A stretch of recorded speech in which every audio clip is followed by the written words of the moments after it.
Hello guys. तो है ना, आप लोगों को मैं कार्बनिक यौगिकों का नामकरण व सामान्य गुणधर्म वाले टॉपिक के एमसीक्यूज करवा रही थी। ये सवाल वाकई में बहुत इंपॉर्टेंट है और आप खुद से करोगे तो आप लोग सवाल में ये तो देख लोगे कि कौन सा आंसर करेक्ट है, बट आपको समझ नहीं आएगा इतने अच्छे से। और अगर किसी को केमिस्ट्री वीक है तो उसको तो ये एमसीक्यू सीरीज बहुत अच्छे से फॉलो करनी चाहिए, क्योंकि क्या है ना, मैं आपको ओनली सवाल का आंसर बता के आगे नहीं चलती हूँ। आपने अगर पुराने लेक्चर देखे होंगे, इसका पार्ट 1 और पार्ट 2 अपलोड हो चुका है, अगर नहीं देखे हैं तो देख लेना। मैंने उनमें 25 सवाल करवा दिए हैं टोटल मिला करके, और वो नाम के ही 25 सवाल है। अदरवाइज आपको कम से कम 50 से 60 कॉन्सेप्ट नए सीखने को मिले हैं उनमें। क्योंकि मुझे कोई सवाल से अगर कुछ अच्छा सा याद आता है तो मैं आपको हाथों हाथ बता देती हूँ किसी नए कॉन्सेप्ट के बारे में। तो अगर आपको कुछ भी नया पता चल रहा है या आपको कुछ भी नया सीखने को मिल रहा है तो आप प्लीज़ अब है ना, सब्सक्राइब करना बहुत हो गया, ठीक है।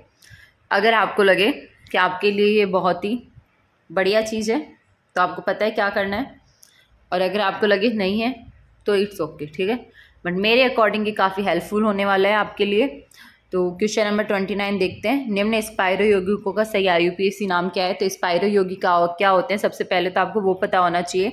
तो देखो, ये वाले जो होते हैं, है ना, ये बाइफिनाइल सिस्टम होते हैं, जिसके अंदर ये दो कार्बन क्या है, दोनों के अंदर कॉमन होते हैं। बट जब एक कार्बन कॉमन होता है तो स्पाइरो कंपाउंड कहलाते हैं। आ गया समझ में? तो अब देखो, स्पाइरो कंपाउंड के इसके बाद में क्या होता है, जो स्मॉल रिंग होती है ना, वहाँ से नंबरिंग देना शुरू करते हैं। तो यहाँ पे देखो स्मॉल रिंग कौन सी है, ये 4 मेंबर वाले, राइट। इसको 1 देंगे, इसको 2, इसको 3, है ना। उसके बाद में इस वाले ब्रीज वाले को 4, इसके बाद में इसको 5, इसको 6, इसको 7, इसको 8, ठीक है। अपन 4 के बाद में 5 यहाँ पे भी कर सकते थे, बट 5 इसलिए यहाँ पे आया क्योंकि हम चाहते थे इसको सबसे कम नंबर मिले। जैसे अपन नॉमेनक्लेचर में देखते थे ना, सब्स्टिट्यूट्स को कम नंबर मिले, ऐसे ही। तो आपको याद रखना है कि आपको ये नंबरिंग किधर से करनी है। तो ध्यान रखना, जो छोटी रिंग होती है आपको नंबरिंग वहीं से शुरू करनी है, ओके। तो अब देख लो, आपने नंबरिंग दे दी। अब बताओ इसके अंदर ऑप्शन कौन सा करेक्ट होना चाहिए? ए होना चाहिए, सी होना चाहिए? जल्दबाजी में आप ये सवाल गलत कर दोगे, इसीलिए मैंने यहाँ पे जो वर्ड लिखे हुए हैं उनको अंडरलाइन भी किया है, क्योंकि दोनों में सिर्फ ओक्सा और ओक्सो का फ़र्क है। अगर आपने जल्दबाजी में देखा और ओक्सा और ओक्सो में अगर आप वो कहते हैं ना कि अंतर ना कर पाए, तो आप नेगेटिव में मार्क्स लेके जाओगे, ठीक है। तो देखो, इसके अंदर पहले ये देख लो टोटल कितने कार्बन है। तो मैंने आपको काउंट करवाया, अभी 8 कार्बन है। 8 कार्बन के लिए क्या आता है? ऑक्टेन आता है, ठीक है। तो ऑक्टेन तो चलो सभी में है। इसके अलावा 5th पोजीशन के ऊपर है ना ऑक्सीजन लगा हुआ है। तो अपन लोग ये दोनों ऑप्शन तो काट सकते हैं, क्योंकि या तो ओक्सा आएगा या ओक्सो आएगा, राइट। उसके बाद में दोनों में 3 और 4 है। अब ये 3 और 4 कैसा है, मैं आपको ये अच्छे से समझा देती हूँ, क्योंकि ऐसे नॉमेनक्लेचर एग्जाम्स में पूछे जाते हैं, थोड़े इंपॉर्टेंट है, ठीक है। तो 3 और 4 का मतलब ये है कि 1 2 3, यहाँ पे अगर 5 होते तो 5 आते, ठीक है। और ऐसे ही 1 2 3 4। तो मतलब जब ये दोनों रिंग जैसे ऐसे जुड़ी हुई है ना, मान लो ये 6 वाली रिंग है और ये मान लो 5 वाली रिंग है। तो अब यहाँ पे आते 1 2 3 4, तो इसके आ जाते और इसके आते 1 2 3 4, समझ गए। तो फिर अपन लोग इसके अंदर नहीं, एक यहाँ पे भी रह गया 5। तो अपन लोग इसमें फिर क्या लिखते? 4 और 5 लिखते। वैसे ही अब यहाँ पे क्या लिखेंगे? 3 और 4 लिखेंगे। तो या तो ऑप्शन ए करेक्ट होगा या ऑप्शन सी करेक्ट हो गया, ये तो आपको मैंने बता ही दिया है। तो इसके अंदर अब ध्यान रखना, जब ऐसे ऑक्सीजन लगी हुई हो रिंग के अंदर तो उसके लिए ऑक्सो नहीं आता है, क्या आता है? ओक्सा आता है। इसी वजह से इसमें ऑप्शन 1 करेक्ट हो जाएगा। ये छोटी सी मिस्टेक है जो जल्दबाजी में किसी से भी हो सकती है। तो आपको पता होना चाहिए कि इसके अंदर 5 ओक्सा स्पाइरो, 3 4 ऑक्टेन करेक्ट होगा। वह बंध जिसमें विस्मांस विखंडन होता है। देखो, विस्मांस का मतलब होता है हीट्रोलाइटिक, मैंने आपको पहले भी बताया था। हीट्रोलाइटिक जो मतलब ये क्लीवेज होता है बॉन्ड का, ये उनमें होता है जिनके अंदर यहाँ पे और यहाँ पर जो एटम है उनके अंदर, उनके बीच में जो इलेक्ट्रोनेगेटिविटी का डिफरेंस है विद्युत ऋणात्मकता का, वो सबसे ज़्यादा हो, ठीक है। तो इसमें पूछा है कि निम्नलिखित में से कौन सा बंध है जिसके अंदर विस्मांस विखंडन होगा। तो आपको वो बताना है जिसके अंदर सबसे ज़्यादा इलेक्ट्रोनेगेटिविटी का डिफरेंस है। तो देखो, कार्बन ऑक्सीजन, कार्बन कार्बन और कार्बन हाइड्रोजन, इनमें तो कोई है ही नहीं, ये तो पहले ही हट जाएंगे। आपको इसमें और इसमें कन्फ्यूजन हो सकता है। तो अब आप ध्यान, अब देखो ऑक्सीजन दोनों में कॉमन है। कार्बन की इलेक्ट्रोनेगेटिविटी ज़्यादा होती है या हाइड्रोजन की? आप बोलोगे हाइड्रोजन की कम होती है कार्बन से, तो कार्बन की भी कम होती है, पर कार्बन की तुलना में हाइड्रोजन की और कम होती है। तो इनके बीच में जो डिफरेंस है इलेक्ट्रोनेगेटिविटी का, वो ज़्यादा हो गया। और अपन ने मैंने आपको यही बताया कि जब बॉन्ड से जुड़े हुए ये जो एटम है, इनमें अगर इलेक्ट्रोनेगेटिविटी डिफरेंस ज़्यादा होता है तो वहाँ क्या होता है, विस्मास विखंडन होता है। विस्मास विखंडन मतलब हिटोलाइटिक क्लीवेज। तो इसके अंदर ऑप्शन डी करेक्ट हो जाएगा। क्वेश्चन नंबर 28 है, निम्न में से किन यौगिकों के लिए जेल डाल विधि का प्रयोग नाइट्रोजन के निर्धारण में नहीं किया जा सकता। एक जेल डाल मेथड होता है जिसका यूज किसके लिए किया जाता है, नाइट्रोजन का निर्धारण के लिए। तो आपसे पूछा गया है कि पिरीडीन, एजो यौगिक, नाइट्रो यौगिक या इन सभी में इनमें से कौन सा है जिसके लिए जेल डाल विधि का प्रयोग नहीं कर सकते। ठीक है, तो इसके अंदर ना ऑप्शन डी करेक्ट हो जाएगा कि जो जेल डाल विधि है उसका यूज़ ना तो पिरीडीन के लिए किया जा सकता है, ना ही एजो यौगिक के लिए, ना ही नाइट्रो यौगिक के लिए। उसका रीज़न ये है कि ऐसे यौगिक आपको देखने हैं, मतलब अगर आपको ऐसे यौगिक दिखे जिनके अंदर जो नाइट्रोजन है वो नाइट्रोजन या तो ऑक्सीजन से जुड़ी हुई रहती है या फिर नाइट्रोजन से जुड़ी हुई रहती है, तो उस नाइट्रोजन का निर्धारण आप जेल डाल मेथड से नहीं कर सकते। ठीक है, तो अगर आप, जैसे मैंने आपको बोला कि ऐसी नाइट्रोजन जो नाइट्रोजन से जुड़ी है या ऑक्सीजन से जुड़ी है, तो इसका एग्जांपल क्या हो जाएगा, नाइट्रो हो जाएगा। क्योंकि आपको पता है नाइट्रो क्या होता है, NO2 होता है ना। नाइट्रोसो में NO होता है। ठीक है, इसके अलावा एजो हो गया, तो एजो के अंदर I think N triple bond N लिखते हैं ना अपन। ठीक है, एजो, एजोक्सी, डाई एजो, हाइड्रोजोन, ऑक्सिम। तो ये सब कैसे हैं जिनके अंदर या तो नाइट्रोजन नाइट्रोजन के साथ में कंबाइन है या फिर नाइट्रोजन ऑक्सीजन के साथ में कंबाइंड है। तो जो ऐसे होते हैं ना, वो जेल डाल, उनमें नाइट्रोजन का निर्धारण जेल डाल विधि से नहीं किया जा सकता। इसके अलावा ऐसी वाले, मतलब जैसे बेंजीन टाइप की जो रिंग होती है, तो उसके अंदर अगर नाइट्रोजन है उपस्थित है, जैसे पिरीडीन के अंदर उपस्थित है, आपको पता है ना पिरीडीन कैसी होती है, ऐसे 6 मेंबर रिंग होती है और यहाँ पे नाइट्रोजन होता है। ठीक है, ये होता है पिरीडीन का स्ट्रक्चर। तो पिरीडीन मतलब जो रिंग के अंदर नाइट्रोजन प्रेजेंट होती है उसके लिए भी हम जेल डाल मेथड का यूज़ नहीं कर सकते। क्यों नहीं कर सकते, क्योंकि क्या होता है ना, जहाँ नाइट्रोजन नाइट्रोजन से या ऑक्सीजन से जुड़ी है या फिर नाइट्रोजन वलय के अंदर होती है, वहाँ पे क्या है ना कि ये यौगिक जब जेल डाल मेथड होता है तो पूर्ण रूप से अमोनियम सल्फेट में कन्वर्ट नहीं हो पाता, मतलब इन यौगिकों से अमोनियम सल्फेट नहीं बन पाता।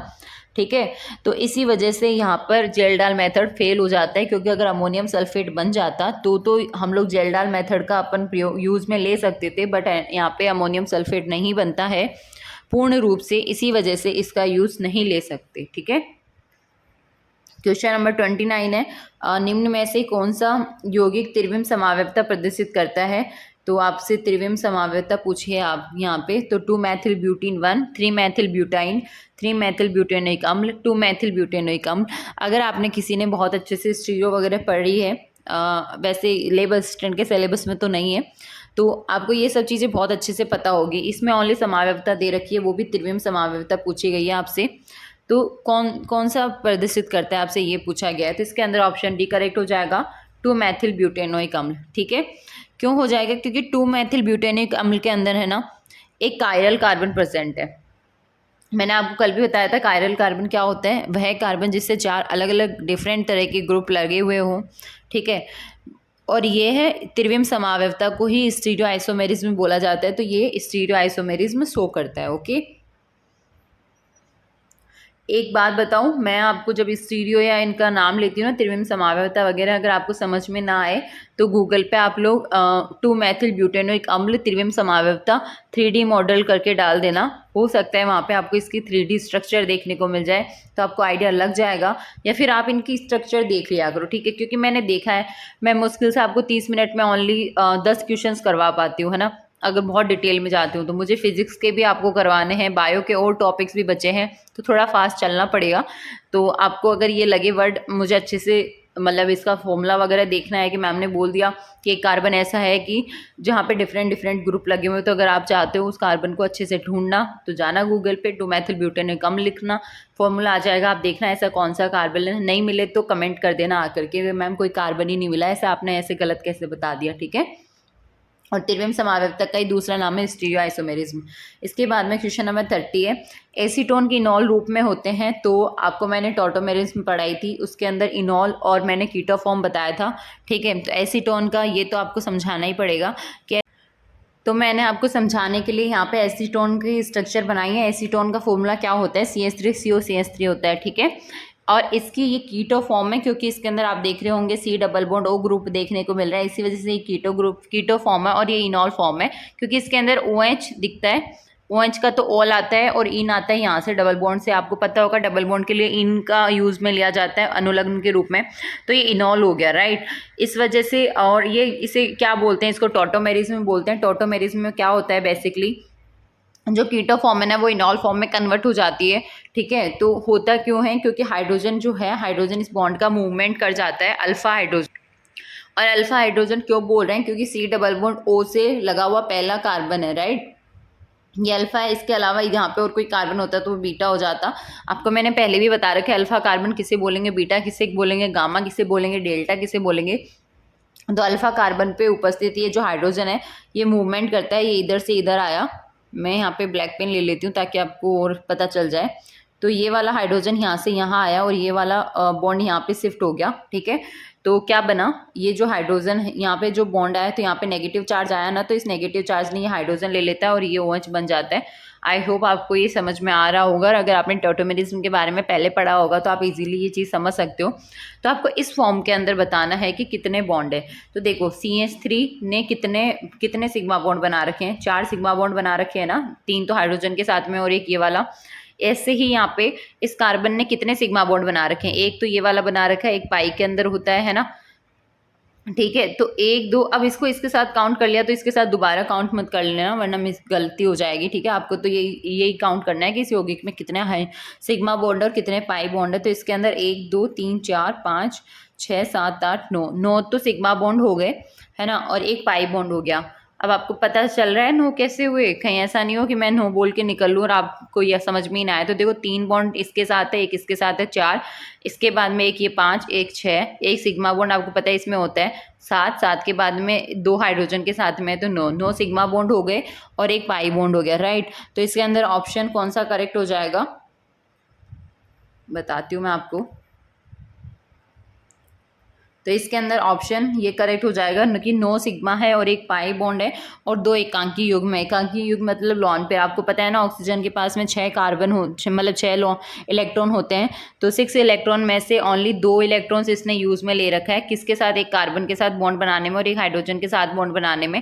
इसके अलावा इसके पास में अभी 4 इलेक्ट्रॉन बाकी है और 2 इलेक्ट्रॉन मिलकर क्या बनाते हैं, एक लॉन पेयर बनाते हैं। तो 4 इलेक्ट्रॉन मिलकर क्या बना दिए, 2 लॉन पेयर। समझ में आ गया। तो आपको पता होने चाहिए इनॉल फॉर्म और कीटो फॉर्म। देखो थोड़ा घुमा के सवाल दिया है, अगर आपको टॉटोमेरिज्म के बारे में नॉलेज नहीं होगी तो आप इसमें बॉन्ड काउंट नहीं कर सकते, अदरवाइज डायरेक्ट बॉन्ड पूछे तो बहुत ईजी सवाल है ना। तो क्वेश्चन नंबर 31 के अंदर आपसे पूछा है कि निम्नलिखित में से ज्यामितीय समावता मतलब ज्योमेट्रिकल आइसोमेरिज्म किसमें पाई जाएगी। तो एसीटोन, ऑक्सिम, आइसोब्यूटेन। तो मैं आपको इनकी स्ट्रक्चर बताती हूँ, उसी के बाद में ही एक्सप्लेन कर पाऊंगी, ठीक है। तो देखो जो मैंने आपको ऑप्शन में बताया था ना एसीटोन, ऑक्सिम, उसकी स्ट्रक्चर ये वाली है। जो आइसोब्यूटेन है उसकी स्ट्रक्चर ये वाली है। इसके अलावा जो एसिटोफिनॉन ऑक्सिम है उसकी स्ट्रक्चर ये है और बेंजोफिनॉन ऑक्सिम ऐसा होता है, ठीक है। तो अब मैं आपको ये चीज़ समझानी है कि देखो ज्योमेट्रिकल आइसोमेरिज्म जो है वो मतलब वो ऐसे कार्बनिक यौगिक शो करते हैं जिनके अंदर ये जो डबल बॉन्ड है ना, ये वाला, इस डबल बॉन्ड से यहाँ पे जो ये एटम लगे हुए हैं ना, ये दोनों बिल्कुल डिफरेंट हो। अगर मतलब इधर वाले भी डिफरेंट हो, इधर वाले भी डिफरेंट हो, तो इधर वाले तो ऑब्वियसली डिफरेंट है, ये एक OH ही तो है, दूसरा तो वैसे भी नहीं है।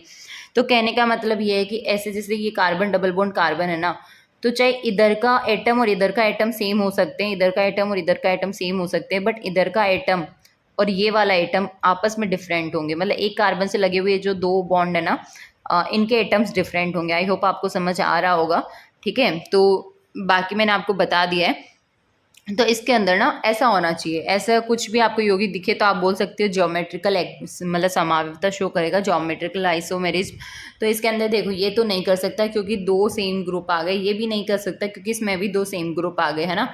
और इसके अंदर ये कर सकता है क्योंकि इसके अंदर डिफरेंट डिफरेंट एटम है, राइट, अब तो दिख रहा है। और ये नहीं कर सकता क्योंकि फिर से सेम आ गए, तो इसके अंदर ऑप्शन सी करेक्ट हो जाएगा। तो मैंने आपको इसके अंदर ऑप्शन सी बता दिया। चलो नेक्स्ट क्वेश्चन देखते हैं, इसके तो कर ही लिए अपन ने। क्वेश्चन नंबर 32 है, डाइक्लोरो एसिटिक अम्ल एसिटिक अम्ल की अपेक्षाकृत प्रबल अम्लीय है, इसका कारण है। आपको डाइक्लोरो एसिटिक अम्ल और एसिटिक अम्ल में से बताना है कि कौन सा ज़्यादा एसिडिक है। तो डाइक्लोरो एसिटिक अम्ल में क्या है, 2 इलेक्ट्रॉन ग्राही क्लोरो समूह है। इलेक्ट्रॉन ग्राही का मतलब समझते हो, आपने इंडक्टिव इफेक्ट बताया था ना मैंने, माइनस आई इफेक्ट, तो आपको पता होगा क्लोरो का क्या होता है, माइनस आई इफेक्ट होता है, ये इलेक्ट्रॉन को अपनी तरफ खींच लेता है ना। तो इसकी वजह से क्या होता है कि ऐसे ये यहाँ से जो हाइड्रोजन निकलेगा ना डाइक्लोरो एसिटिक अम्ल से, वो इजीली निकल सकता है, क्योंकि माइनस आई अपना मतलब जो क्लोरो है वो अपना माइनस आई लगा के हाइड्रोजन बॉन्ड के इलेक्ट्रॉन्स को अपनी तरफ खींचेगा, तो H+ बहुत ही इजीली फॉर्म में निकल जाएगा। और जितना H+ इजीली निकलता है ना, वो उतना ही एसिडिक होता है। इसी वजह से जो डाइक्लोरो एसिटिक अम्ल है वो एसिटिक अम्ल की अपेक्षा इसमें प्रबल अम्लीय बताया गया है। ठीक है, आपको तो सिर्फ कारण बताना है कि इसका क्या मतलब क्या रीज़न हो सकता है। तो देखो, प्रेरणिक प्रभाव, जो माइनस आई और प्लस आई पढ़ते हैं ना, हम उसको प्रेरणिक प्रभाव बोलते हैं।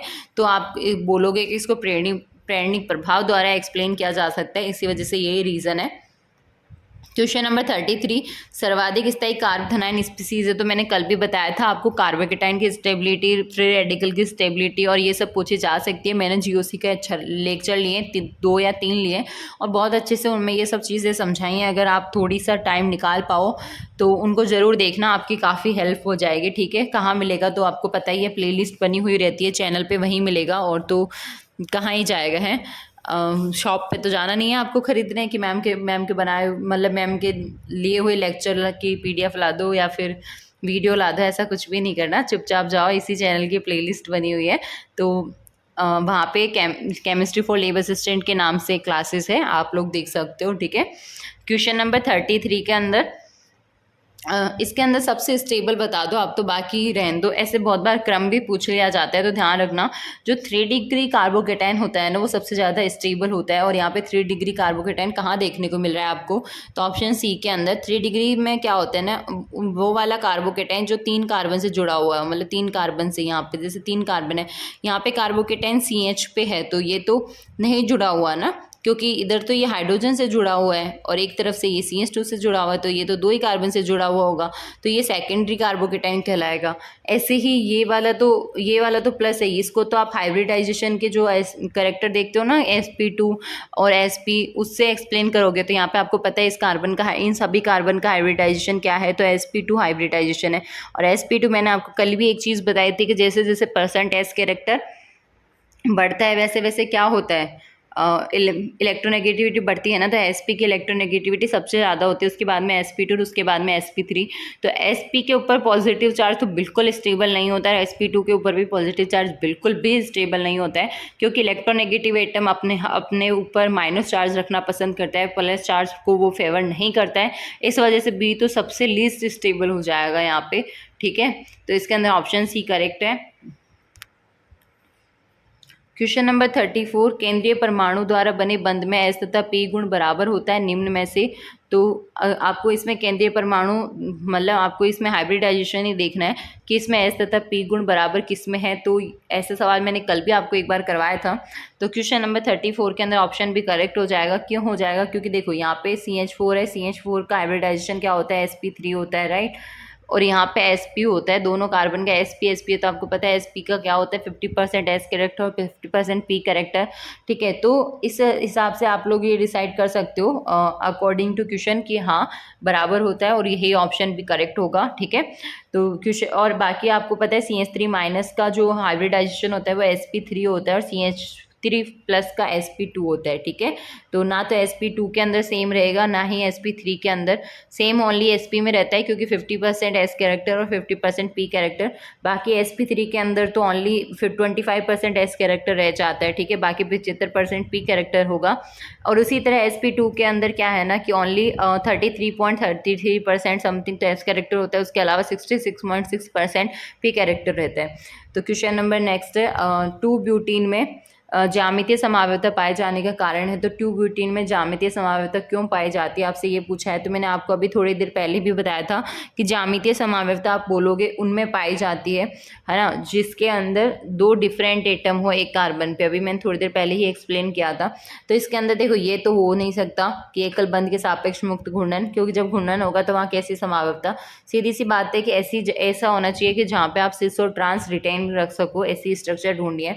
तो द्विबंध के सापेक्ष मुक्त घूर्णन नहीं होता है। आपको भी मैंने पहले भी बताया है, शायद इससे पहले वाली वीडियो में बताया था कि जहाँ पे डबल बॉन्ड और ट्रिपल बॉन्ड होते हैं वहाँ पे जो रोटेशन है वो रेस्ट्रिक्टेड हो जाता है। ऐसे समझ लो जो मोटी रस्सी से 2 जनों को बांध रखा है तो वो बेचारे नहीं घूम पाते, और जब सिंगल बॉन्ड होता है तो वो इजीली रोटेट कर सकते हैं। ठीक है, तो इसके अंदर ऑप्शन डी करेक्ट हो जाएगा कि द्विबंध के सापेक्ष प्रतिबंधित घूर्णन। क्वेश्चन नंबर 36 से अति संयुग्मन में निम्नलिखित कक्षकों का अतिव्यापन होता है। तो ये हाइपर कॉन्जुगेशन का सवाल है। हाइपर कॉन्जुगेशन में कौन से कक्षक पार्टिसिपेट करते हैं, तो इसके अंदर सिग्मा बॉन्ड पार्टिसिपेट करता है और पी ऑर्बिटल पार्टिसिपेट करता है। ठीक है, CH बॉन्ड वाला ये जो सिग्मा बॉन्ड है ये पार्टिसिपेट करता है। आपको अगर हाइपर कॉन्जुगेशन के बारे में नहीं पता तो आप लोग GOC वाला लेक्चर देख सकते हो। और अगर आप लोग वैसे तो मेरे पास डिमांड आ रही है शॉर्ट नोट्स की, 2-3 दिन दो मैं आपको शॉर्ट नोट्स अवेलेबल करवा दूंगी एक टॉपिक के बहुत जल्दी ही। ठीक है, क्योंकि थोड़ा टाइम लगता है, ऐसे ही कुछ भी तो नहीं लिखा सकती ना, आपको कुछ भी तो नहीं बता सकती, तो फिर थोड़ा वक्त दो, आपको भी लगेगा कि हाँ बहुत ही बढ़िया शॉर्ट नोट्स है, कुछ अच्छा सीखने को ही मिला है। ठीक है, तो इसके अंदर हाइपर कॉन्जुगेशन में क्या है ना कि सिग्मा बॉन्ड और पी ऑर्बिटल का रोल होता है, इस वजह से ऑप्शन बी करेक्ट हो जाएगा। और अगर आप ये चाहते हो कि मैं आपको ये अभी समझाऊं तो ये पॉसिबल नहीं है। देखो 23 मिनट्स की वीडियो कंप्लीट होने वाली है, अभी मुझे कुछ क्वेश्चंस और करवाने हैं, तो मैं आपको हाइपर कॉन्जुगेशन जब शॉर्ट नोट्स बनाऊंगी तब अच्छे से समझा दूंगी। ठीक है,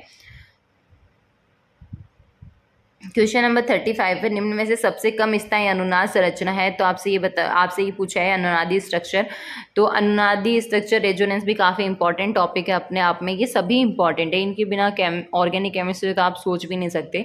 तो आपको ये देखना है, देखो अनुनादी संरचना देखने का बहुत सारा क्राइटेरिया होता है ना, बट यहाँ पे आपको सिर्फ चार्जेस देख के भी आप पता लगा सकते हो कि कौन सा सबसे कम स्थायी है। तो ध्यान रखना, देखो जैसे पॉजिटिव और नेगेटिव चार्ज में अट्रैक्शन होता है, तो किसी स्ट्रक्चर के अंदर पॉजिटिव और नेगेटिव पास पास दिखे मतलब वो स्टेबल है।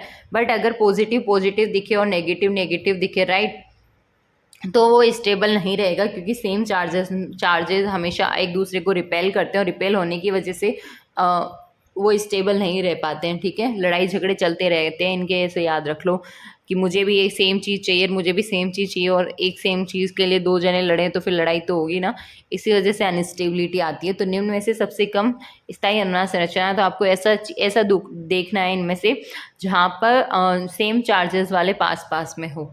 तो आपको कुछ पता लग रहा है। क्वेश्चन नंबर 37 के अंदर ऑप्शन ए करेक्ट हो जाएगा, क्योंकि यहाँ पे जो प्लस चार्ज और ये प्लस चार्ज है इन दोनों के बीच में यहाँ पे रिपल्शन होगा, इस वजह से ये स्टेबल नहीं होगा। इसके अलावा जहाँ पे भी चार्जेस है वो थोड़े दूर दूर है। ठीक है, क्वेश्चन नंबर 38 है, नाभिक स्नेही आक्रामकता का गुण सबसे अधिक किसमें है। तो ये मैंने आपको कल भी एक्सप्लेन किया था अच्छे से कि कंफ्यूज मत होना, नाभिक स्नेही आक्रामकता मतलब सबसे अच्छे गुड न्यूक्लियोफाइल वो होंगे जिनके ऊपर जो नेगेटिव चार्ज है वो मतलब उस एटम के ऊपर प्रेजेंट होगा जिसकी विद्युत ऋणता कम होगी। ऐसा क्यों है, क्योंकि जो इलेक्ट्रॉन इजीली दे पाएगा, क्योंकि जो विद्युत ऋणी एटम होगा वो इलेक्ट्रॉन को अपनी ओर ही खींच के रखेगा, वो चाहेगा ही नहीं मैं अपने इलेक्ट्रॉन को किसी और को दूं।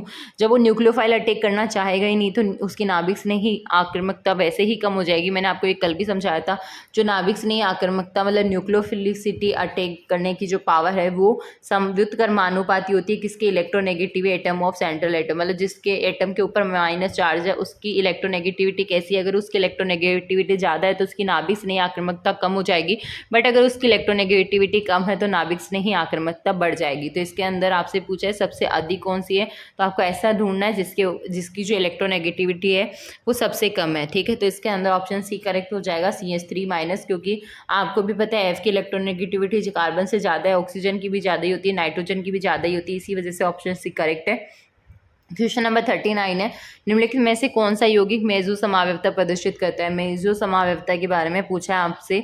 मेसो समावयवता में बेसिकली क्या होता है ना कि प्लेन प्रेजेंट होता है, जैसे यहाँ पे कोई मॉलिक्यूल है, यहाँ पे कोई मॉलिक्यूल है, और यहाँ पे है, और यहाँ पे भी है, और यहाँ पे भी है, और यहाँ पे भी है। ठीक है, तो ये वाला प्लेन प्रेजेंट होता है मेसो ठीक है, एक दूसरे के पर सुपर इम्पोजिबल होते हैं ये।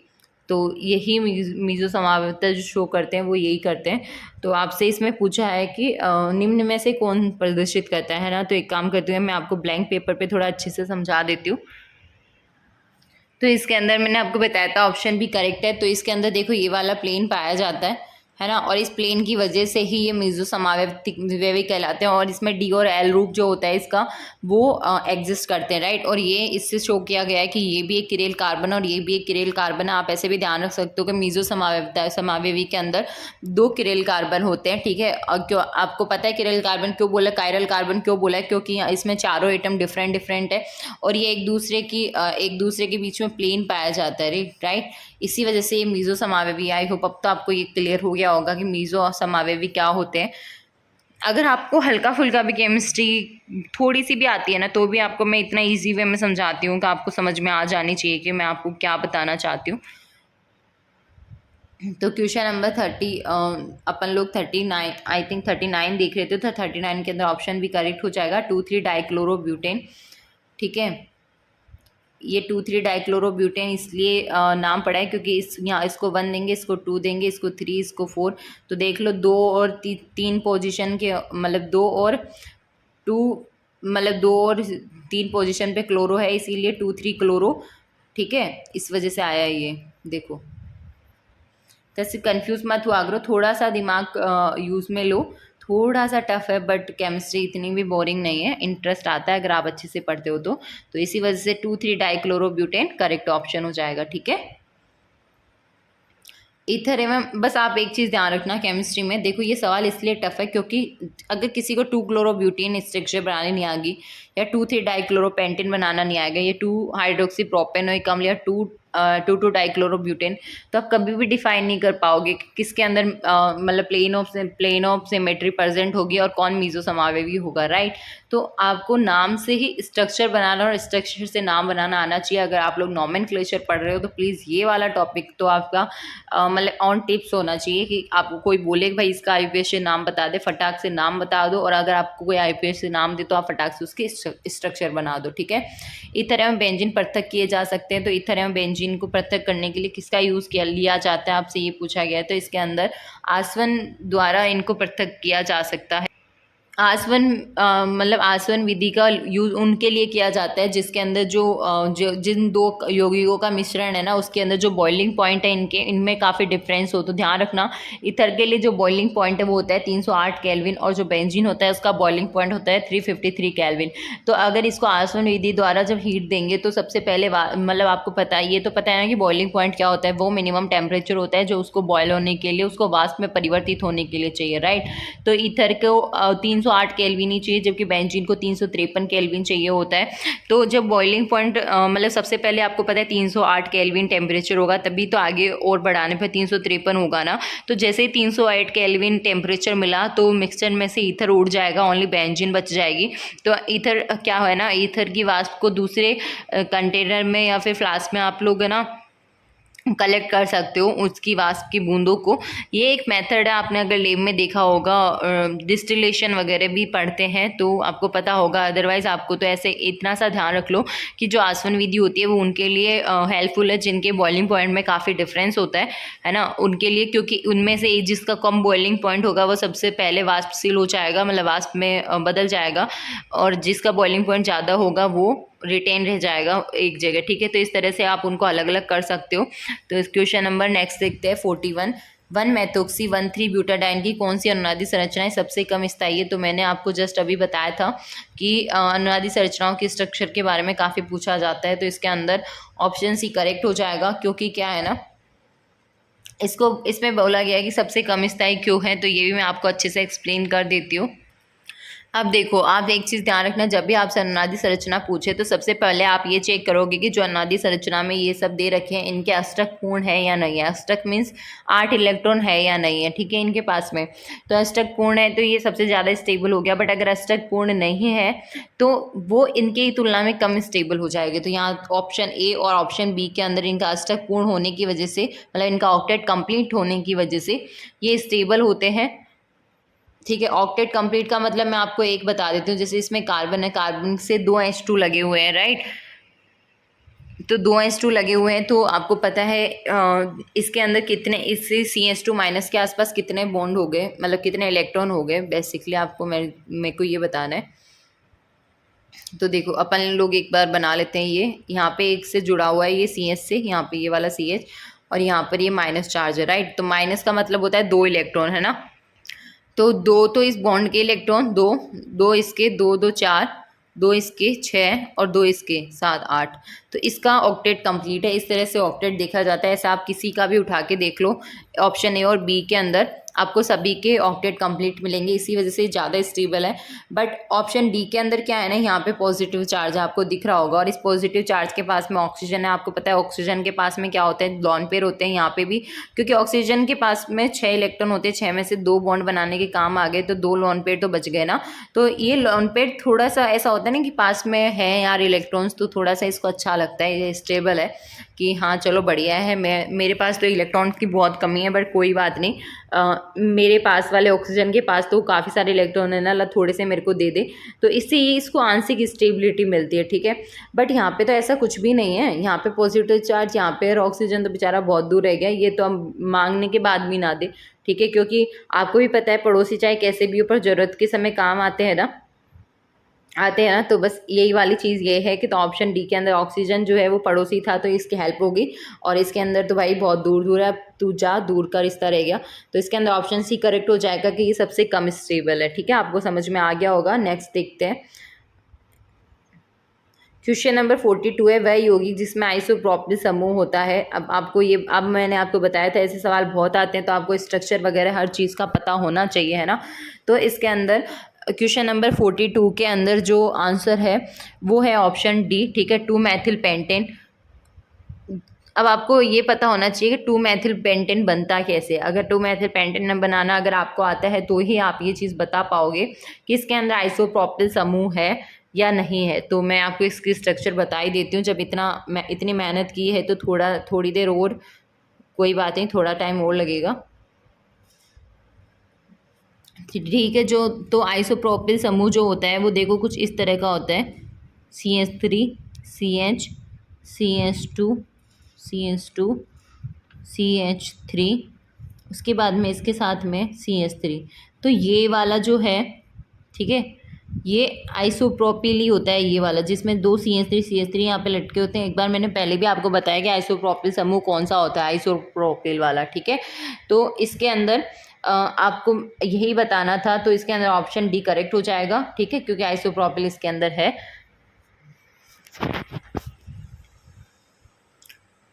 तो 2 मैथिल पेंटेन आपका करेक्ट आंसर हो गया। 2 मैथिल पेंटेन कैसे बोला ये तो पता है ना आपको। इसको ये देखो, इसको 1 नंबर दिया, इसको 2 नंबर, इसको 3 नंबर, इसको 4 नंबर, इसको 5 नंबर, तो 2 नंबर में मैथाइल ग्रुप लगा हुआ है, तो 2 मैथिल पेंटेन हो गया ना। ये नॉमेनक्लेचर तो आपको आना ही चाहिए।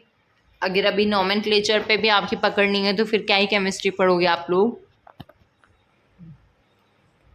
तो क्वेश्चन नंबर 43 है, निम्न यौगिकों का IUPAC नाम है। तो आपको इसमें IUPAC नाम बताना है, और प्लीज़ आपसे रिक्वेस्ट है जब क्लास लाइव हो तब जुड़ा कीजिए। और ये क्वेश्चन सीरीज अपने मतलब जो भी जितनी भी क्लासेस आती हैं इस चैनल पे वो 9 बजे के बाद में लाइव ही होती हैं, ठीक है। वरना आप लोग लाइव नहीं जुड़ोगे तो मैं है ना क्वेश्चंस करवाना बंद कर दूँगी, क्योंकि ऐसे फिर क्या मतलब है, एक बात बताओ। जब आपको वीडियोज़ ही देखनी है, रिकॉर्डेड ही देखनी है, आपका टाइम वेस्ट हो रहा है कि आपके पास 30 मिनट नहीं है। मैं आपके लिए 30 मिनट निकाल के रिकॉर्डिंग कर सकते हो, आप 30 मिनट आके क्लास के टाइम पे आप क्वेश्चंस नहीं देख सकते। आप अपना टाइम इस तरह से मैनेज करो ना कि आप वो 30 मिनट 25 मिनट निकाल पाओ यूट्यूब के लिए। मुझे पता है इतने भी कोई बिजी नहीं रहते हो, है ना, यूट्यूब पे और बाकी सब गाने वाने सुनने, पिक्चर विक्चर देखने तो आ ही जाते हो, है ना, बस क्लास लेने ही नहीं आते। चलो कोई ना मतलब ये नहीं है कि कल भी क्लास में एब्सेंट रहोगे, ठीक है। अब मैं अटेंडेंस लगाना शुरू कर दूंगी बच्चों की तरह। तो निम्न यौगिकों का IUPAC नाम है, आपको इसमें IUPAC नाम लिखना है। बड़ी से स्ट्रक्चर देख कर डरने की कोई बात ही नहीं है। तो इसके अंदर इसका IUPAC नाम क्या हो जाएगा, ऑप्शन देख के ही आइडिया लगा लेते हैं, ठीक है। तो इसके अंदर ऑप्शन डी करेक्ट हो जाएगा, उपरोक्त में से कोई भी नहीं है, क्योंकि इतना बड़ा नाम देख के एग्जामिनर ने भी सोचा यार रहने देता हूँ, बच्चे बोर होंगे, है ना। वैसे इसका नाम है 5 alpha Maithil butyl, 7 beta Maithil butyl और ट्राइडेकेन। अब आप लोग बताओगे मुझे ये नाम कैसे आया, और आप मुझे कमेंट में रिप्लाई भी करोगे। आपसे ये होता है या नहीं होता है ये मैं भी देखना चाहती हूँ, आपको मैं ये बाद में समझाऊंगी। आपके लिए ये चलो होमवर्क है। क्वेश्चन नंबर 44, निम्न कार्बोनियम आयन के स्थायित्व का सही क्रम है। तो आपको इसमें स्थायित्व का सही क्रम बताना है ना। तो इस मैंने आपको बहुत बोला है कि जैसे कार्बोनियम मतलब कार्बोकेटाइंस की और इनकी फ्री रेडिकल की और कार्बेनाइंस की जो स्टेबिलिटी है वो पूछी जाती है। तो ध्यान रखना है ये वाली बात कि ऐसे सवाल आते हैं। तो क्वेश्चन नंबर 44 के अंदर आपसे पूछा स्थायित्व का सही क्रम क्या होगा। देखो सही क्रम और ऐसे पूछे ना गलत क्रम, तो गलत क्रम, तो ये क्या है ना थोड़े टिपिकल बन जाते हैं, क्योंकि आपको चारों के बारे में अब थोड़ा बहुत आइडिया होना चाहिए। बट अगर आपसे पूछे कि सबसे कम स्थायी कौन है और सबसे ज़्यादा स्थायी कौन है, तो आई थिंक ईजी होता है सवाल को टिक करना, क्योंकि आप लोगों को एक ही चीज़ ढूंढनी पड़ती है, आपको सबके बारे में पता होना चाहिए। तो इसके अंदर ऑप्शन ए करेक्ट हो जाएगा।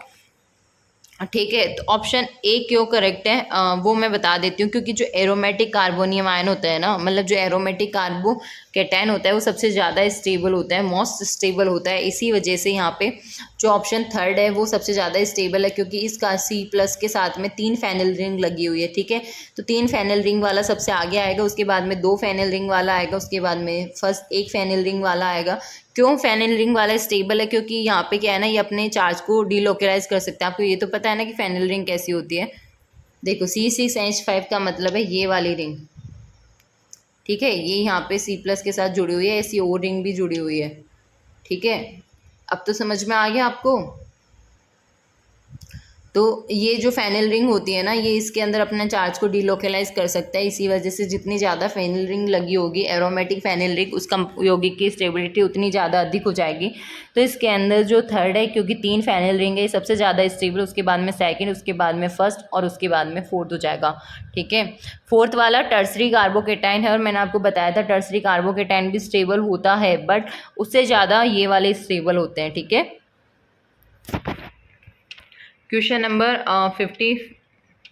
45 है, निम्न यौगिकों में X, Y तथा Z की अम्लीय शक्ति का बढ़ता हुआ क्रम है। तो इसके अंदर ऑप्शन ए करेक्ट हो जाएगा कि जो X है उसकी अम्लीय शक्ति सबसे ज़्यादा है, उसके बाद में Z, उसके बाद में Y। क्योंकि बात क्या है ना कि देखो इसके अंदर तो O- है, तो O- अच्छा से मतलब बहुत ही मोस्ट इलेक्ट्रोनेगेटिव आइटम होता है, तो ये माइनस रखना पसंद करेगा, यहाँ से H+ इजीली निकाल देगा। तो सबसे पहले तो X आ गया, इसकी तो कोई होड़ ही नहीं है। इसके बाद में Z आएगा, क्योंकि COH का क्या है ना -I इफेक्ट होता है, तो ये इलेक्ट्रॉन्स अपनी तरफ खींचेगा। तो इलेक्ट्रॉन्स जब ये अपनी तरफ खींचेगा तो यहाँ पे प्लस चार्ज ज़्यादा डेवलप होगा और H+ इजीली बाहर निकल जाएगा। ठीक है, तो आपको ये चीज़ भी समझ में आ गई होगी। अब ये COH जो है वो इससे दूर है, इससे पास है, तो यहाँ पे जो -I वाला फैक्टर है वो ज़्यादा वर्क करेगा, क्योंकि आपको मैंने बताया था जो ये प्रेरणिक प्रभाव होता है ना वो DN पे डिपेंडेंट होता है, मतलब डिस्टेंस पे, नंबर ऑफ एटम्स पे और पावर पे डिपेंड करता है। ठीक है, तो इसके अंदर ऑप्शन ए करेक्ट है, X, Z, Y।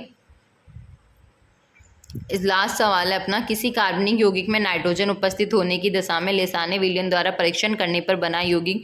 तो ये मोस्ट इंपॉर्टेंट है, यहाँ से मैं आपको 1-2 सवाल और बता दूंगी इसी के साथ में। इसके अंदर ये बनता है, आपसे कोई पूछे कि आपका कोई कार्बनिक यौगिक है जिसके अंदर नाइट्रोजन उपस्थित है, आपने लेसाने टेस्ट किया तो कौन सा कंपाउंड मिला, तो ध्यान रखना Fe4 FeCN का होल 6 3 है ना।